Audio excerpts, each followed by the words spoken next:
Hello नमस्कार मेरे प्यारे साथियों, कैसे हैं आप सभी। उम्मीद करता हूं ठीक होंगे, स्वस्थ होंगे, बिल्कुल मस्त होंगे।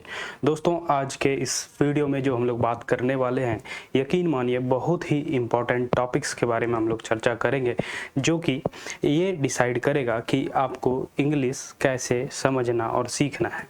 आज हम लोग उन सभी पॉइंट्स के बारे में चर्चा करेंगे जिसकी वजह से बच्चा इंग्लिश में फेल हो जाता है।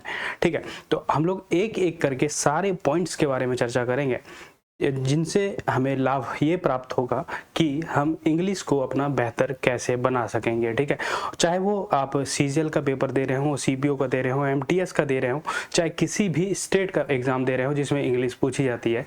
आप लोग अगर इस वीडियो को ध्यान से सुनेंगे और समझेंगे तो यकीन मानिए कि आप अपने इंग्लिश को बेहतर कर पाएंगे। और अगर आपने अपना इंग्लिश बेहतर कर लिया तो वाकई आप किसी भी पेपर में अपने इंग्लिश को बढ़िया तरीके से सॉल्व कर पाएंगे। ठीक है, तो चलिए आज के इस वीडियो को शुरू करते हैं और चीज़ों को समझने का प्रयास करते हैं। सबसे पहले हम लोग जो गलती करते हैं कि अगर हम लोग ग्रामर पढ़ना शुरू करते हैं तो हम लोग क्या करते हैं, सिर्फ ग्रामर पर ही फोकस करते हैं, अपने वोकैबुलरी को धीरे धीरे अवॉइड करते जाते हैं। तो सबसे पहले दोस्तों इस वाले मिस्टेक को नहीं करना है। ठीक है, और दूसरा हम लोग क्या करते हैं दोस्तों, जब हम लोग ग्रामर पढ़ना शुरू करते हैं तो हमें चीज़ें जब पढ़ाई जाती है, समझाई जाती है, हम लोग क्या करते हैं, रूल्स को रटने का प्रयास करने लग जाते हैं, ताकि हमें ये लगता है कि अगर हम लोग रूल्स को याद कर लेंगे तो हम चीज़ों को आसानी से कर सकते हैं। लेकिन ऐसा नहीं है, आपको क्या करना है, रूल्स को समझना है, ना कि रटना है। ठीक है, और सबसे पहले दोस्त आप लोगों को, अगर आप वास्तव में इंग्लिश सीखना चाहते हैं तो आपके अंदर कुछ हैबिट्स को डेवलप करना पड़ेगा।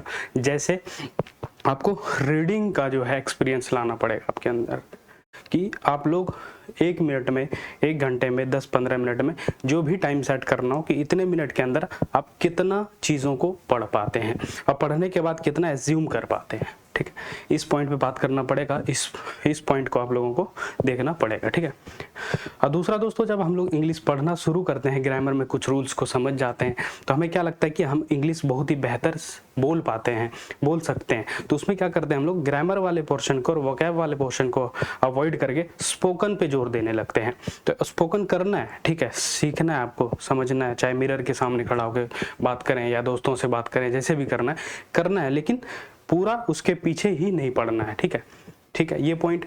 और उसके बाद क्या करना है दोस्तों, सबसे इंपॉर्टेंट चीज़, हमने चलो ग्रामर पढ़ लिया, रूल समझ में आ गए, टॉपिक भी समझ में आ गया, हम क्या करते हैं, PYQ नहीं लगाते हैं, यानी कि प्रीवियस ईयर पेपर को देखते ही नहीं है।